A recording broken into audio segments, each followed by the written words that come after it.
औज़ुबिल्लाहि बिस्मिल्लाहिर्रहमानिर्रहीम। हमारा आज का टॉपिक है मेजर एनर्जी रिसोर्सेस के एनर्जी के बड़े बड़े रिसोर्सेज कौन से हैं जिनसे हम एनर्जी लेते हैं।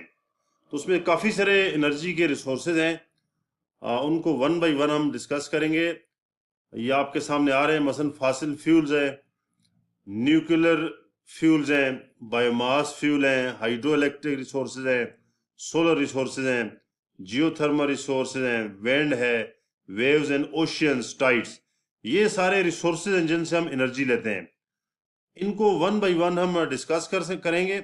इन सब से हम इलेक्ट्रिक एनर्जी प्रोड्यूस करते हैं और इलेक्ट्रिक एनर्जी मुख्तलिफ एरियाज में यूज होती है लाइफ के अंदर। तो इसमें सबसे पहले है फासिल फ्यूल्स। तो फासिल फ्यूल में ये तीन आ जाते हैं, इसमें कोल है, ऑयल है, गैस। ये तीन फासिल फ्यूल हैं, इनसे भी हम एनर्जी लेते हैं। और इन तीनों को ये है कि हम कोल, ऑयल, गैस, इनको हम जलाते हैं, जला के हम हीट एनर्जी इनसे प्रोड्यूस करते हैं। और हीट एनर्जी से आगे ये होता है कि वाटर को हीट अप करते हैं, उससे स्टीम पैदा होती है और स्टीम जाके टरबाइंस को हिट करती है। टरबाइन जब चलते हैं तो उससे जनरेटर चलता है और जनरेटर से इलेक्ट्रिसिटी प्रोड्यूस होती है। अब इनमें चलो मैं एक कोल की मिसाल देता हूँ। यहाँ से कोल डालते हैं, कोल यहाँ जलता आकर, जलने से हीट एनर्जी प्रोड्यूस होती है और हीट एनर्जी ऊपर क्या करती है, पानी को स्टीम में कन्वर्ट करती है। स्टीम जाके आगे इन टरबाइंस को चलाता है। जब टरबाइन चलते हैं तो आगे जनरेटर ऑपरेट होता है। जनरेटर ऑपरेट होता है तो उससे हम इलेक्ट्रिसिटी प्रोड्यूस करते हैं, इस इलेक्ट्रिसिटी आगे चलती है। तो ये इन तीनों का यही है। जिस तरह एक कोल है, इसी की मिसाल ऑयल की भी ले लें, इसी तरह गैस का भी प्रोसेस है। सबसे हीट एनर्जी प्रोड्यूस करते हैं और वो आगे स्टीम प्रोड्यूस होती है और टरबाइन चलते हैं और जनरेटर चलता है, इलेक्ट्रिसिटी प्रोड्यूस होती है। बहरहाल फासिल फ्यूल सबसे पहला एनर्जी का सोर्स है जिससे हम एनर्जी लेते हैं। इसमें तीन चीजें आ जाती हैं। आगे से नेक्स्ट रिसोर्स जो है न्यूक्लियर फ्यूल है। न्यूक्लियर फ्यूल में यूरेनियम है, प्लूटोनियम है, इनसे हम एनर्जी लेते हैं। बेसिकली इन ये यूरेनियम या प्लूटोनियम, इनको फिशन रिएक्शन के थ्रू, फिशन रिएक्शन से गुजारा जाता है। और फिशन रिएक्शन में ये होता है कि यूरेनियम या प्लूटोनियम, इनके न्यूक्लियाई टूटते हैं। न्यूक्लियाई टूटने से बड़ी हाई अमाउंट एनर्जी प्रोड्यूस होती है और एनर्जी जाके आगे पानी को स्टीम में कन्वर्ट करती है और स्टीम फिर उसी तरह जाके टरबाइन को चलाती है और आगे जनरेटर चलता है, इलेक्ट्रिसिटी प्रोड्यूस होती है। ये मसलन यहाँ पे हमारा मेन रिएक्टर कोर ये है, ये जगह, इस जगह पे हम यूरेनियम या प्लूटोनियम को यूज करते हैं। यहाँ फिशन रिएक्शन होता है जिससे यूरेनियम का न्यूक्लियस टूटता है। टूटने से बहुत बड़ी एनर्जी प्रोड्यूस होती है, जिससे आगे पानी स्टीम में कन्वर्ट होता है। स्टीम जाके आगे क्या करती है, टरबाइंस को चलाती है। यहाँ पर टरबाइन चलने से आगे जनरेटर चलता है और आगे इलेक्ट्रिसिटी प्रोड्यूस होती है, जिससे इलेक्ट्रिसिटी आगे चल पड़ती है। तो ये इनसे ये जो न्यूक्लियर फ्यूल है, ये भी एनर्जी का बहुत बड़ा सोर्स है हमारा। इससे आगे है तीसरा source biomass fuel. Biomass fuel जो है, इनसे भी हम एनर्जी प्रोड्यूस करते हैं। बायोमास फ्यूल बेसिकली हम लेते हैं प्लांट्स या एनिमल से। प्लांट से हम वुड वगैरह लेते हैं और इस तरह एनिमल से मिन्योर लेते हैं और उससे आगे हम इलेक्ट्रिसिटी प्रोड्यूस करते हैं। इसमें प्लांट्स के जो से वुड जो लेते हैं, तो वुड के अंदर एक तो चलो जो वुड हम किसी पर्पस के लिए यूज करते हैं, लेकिन जो बाकी वुड बच जाती है, ये एज ए गार्बेज या as a by product of left over wood जो होती है, जो फालतू किस्म की लकड़ियां पड़ी होती हैं, उन लकड़ियों से, या ये कि प्लांट्स, ये जो फसलें होती हैं, फसलों से काफ़ी सारा हमें लेफ्ट ओवर मटेरियल मिल जाता है, या ये कि एनिमल्स का जो मेन्योर होता है। तो ये वो सारी चीज़ें हैं जिनको बायोमास फ्यूल के तौर पर इस्तेमाल करते हैं। इनको भी हीटअप किया जाता है, हीटअप करके उससे हीट एनर्जी प्रोड्यूस करते हैं और वो हीट एनर्जी आगे जो है टरबाइंस को चलाती है और टरबाइन से आगे इलेक्ट्रिसिटी प्रोड्यूस होती है। तो मेन चीज इनसे भी, मसलन ये लॉग्स हैं, वुड कटिंग, सा डस्ट, टिम्बर है, या डंग ऑफ द एनिमल्स, ये सारे हैं। ये सारे वो मटेरियल हैं जो कि यूजलेस मटेरियल होता है, इसको गार्बेज के तौर पे हम ले लेते हैं और उसको आगे हम जला के हीट एनर्जी प्रोड्यूस करते हैं और हीट एनर्जी फिर आगे उससे आगे उसी तरह स्टीम बनती है और स्टीम जाके टरबाइंस को चलाती है, और आगे जनरेटर चलता है और आगे इलेक्ट्रिसिटी प्रोड्यूस होती है। तो ये बायोमास फ्यूल जो है ये भी एनर्जी का बहुत बड़ा सोर्स है, तो इससे एनर्जी प्रोड्यूस होती है। इसके बाद आगे आ जाता है hydro electric resources. Hydro electric resources ये भी एनर्जी का बहुत बड़ा सोर्स है। हाइड्रो कहते हैं पानी को, पानी से हम बिजली कैसे पैदा करते हैं, तो इसके लिए डैम लगाए जाते हैं।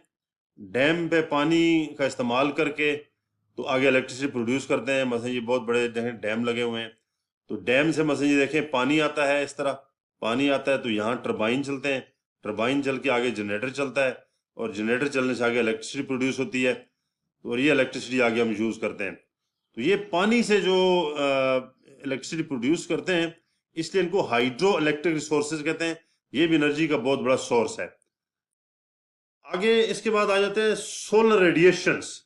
सोलर रेडिएशन भी एनर्जी का बहुत बड़ा सोर्स है, कि ये सूरज से हमें रेडिएशंस आ रही हैं, वो रेडिएशंस अपने साथ हीट एनर्जी लेके आ रही हैं, और वो हीट एनर्जी आगे हम यूज़ करके इलेक्ट्रिसिटी प्रोड्यूस करते हैं। तो उसके लिए आजकल तो सोलर सिस्टम लगे हुए हैं, ये घरों में लगे हुए हैं, ऑफिसेस में, शॉप्स में, फैक्ट्रीज में लगे हुए हैं ये सोलर सिस्टम। तो सोलर सिस्टम क्या करते हैं, सन की हीट एनर्जी को यूज़ करके आगे इलेक्ट्रिसिटी प्रोड्यूस करते हैं। तो ये सोलर रेडिएशन जो है ये भी एनर्जी का बहुत बड़ा सोर्स है, इससे हम इलेक्ट्रिसिटी प्रोड्यूस करते हैं। आगे है अगला सोर्स एनर्जी का, जियोथर्मल एनर्जी। जियोथर्मल एनर्जी ये भी बहुत बड़ा एनर्जी का सोर्स है। ये किस तरह लेते हैं, बेसिकली ये जमीन के अंदर जो है अर्थ का जो कोर है ये बहुत हाई टेम्परेचर होता है। अर्थ का इंटीरियर पार्ट बहुत हाई टेम्परेचर पे होता है, तो हम क्या करते हैं, अर्थ के अंदर ड्रिलिंग करते हैं। ड्रिलिंग करके तो एक तरफ से ये देखें इस तरह ड्रिल किया हुआ है, इस तरह यहाँ ड्रिल किया हो, तो एक तरफ से हम पानी डालते हैं, ठंडा पानी, और ठंडा पानी दूसरी तरफ से स्टीम बन के निकलता है। स्टीम बन के निकलता है और स्टीम, हाई प्रेशर स्टीम जाके टर्बाइंस को हिट करती है। टर्बाइंस को जब हिट करती है तो आगे उससे जनरेटर जो है वो ऑपरेट होता है। ये जनरेटर जब ऑपरेट होता है यहाँ पर, इस जनरेटर से इलेक्ट्रिसिटी प्रोड्यूस होती है, वो इलेक्ट्रिसिटी आगे हम यूज करते हैं। तो ये अर्थ के अंदर जो हीट एनर्जी है ये एनर्जी का बहुत बड़ा सोर्स है, इसको हम काम में लाते हैं और उसके लिए ये टेक्निक यूज की गई है। तो जियोथर्मल एनर्जी ये भी एनर्जी का बहुत बड़ा सोर्स है। आगे है विंड एनर्जी। तो ये जो विंड्स चल रही होती हैं इनसे भी हम एनर्जी लेते हैं। ये अमूमन कोस्टल एरिया पर होता है कि जो हवाएं चलती हैं तो हवाओं के अंदर ज़मीन के ऊपर ये देखें प्लांट लगे होते हैं, विंड पावर प्लांट लगे होते हैं। तो ये हवाएं तेज तेज चलती हैं तो ये देखें ये रूटर रोटेट करते हैं, ये टरबाइन की तरह ये रोटेट करते हैं। ये जब रोटेट करते हैं तो इससे आगे जनरेटर चलता है, जनरेटर चलता है तो उससे इलेक्ट्रिसिटी प्रोड्यूस होती है। तो ये विंड एनर्जी ये भी एनर्जी का बहुत बड़ा सोर्स है। ये कोस्टल एरिया पे अमूमन लगाते हैं, वहाँ हवाएं तेजी से चलती हैं तो उनकी हाई स्पीड हवाओं को यूज करके हम इलेक्ट्रिसिटी प्रोड्यूस करते हैं। आगे है एनर्जी का एक और बहुत बड़ा सोर्स है वेव्स इन ओशियंस। ओशियंस के अंदर जो बड़ी बड़ी वेव्स उठती हैं और वेव्स की मूवमेंट होती है, उस मूवमेंट को यूज करके हम इलेक्ट्रिसिटी प्रोड्यूस करते हैं। अब मसलन देखें इस तरह वेव्स प्रोड्यूस होती हैं इस तरह। अब उन वेव्स की मोशन को से आगे हम सिस्टम, यहाँ सिस्टम लगाया होता है, इस सिस्टम के ऊपर जब वेव्स आगे हिट करती हैं ये सिस्टम इस तरह वाइब्रेट करता है अप एंड डाउन, ये देखें अप एंड डाउन। अब इस अप एंड डाउन मोशन से आगे टरबाइंस को चलाते हैं, जब टरबाइन चलते हैं तो आगे जनरेटर चलता है, आगे इलेक्ट्रिसिटी प्रोड्यूस होती है। तो ये इस तरीके से इलेक्ट्रिसिटी पैदा करते हैं। इस तरह यहाँ पे देखें ये भी सिस्टम लगा हुआ है, जब वेव्स चलती हैं तो ये सिस्टम भी ऑपरेट करता है इस तरह। जब ऑपरेट करता है तो इससे आगे टरबाइन से को चलाया जाता है, टरबाइन चला के यहाँ से भी इलेक्ट्रिसिटी हम प्रोड्यूस करते हैं। तो ये ओशियंस वेव्स ये भी एनर्जी का बहुत बड़ा सोर्स है। आगे आ जाते हैं टाइड्स। ये टाइड्स जो है ये भी एनर्जी का बहुत बड़ा सोर्स है।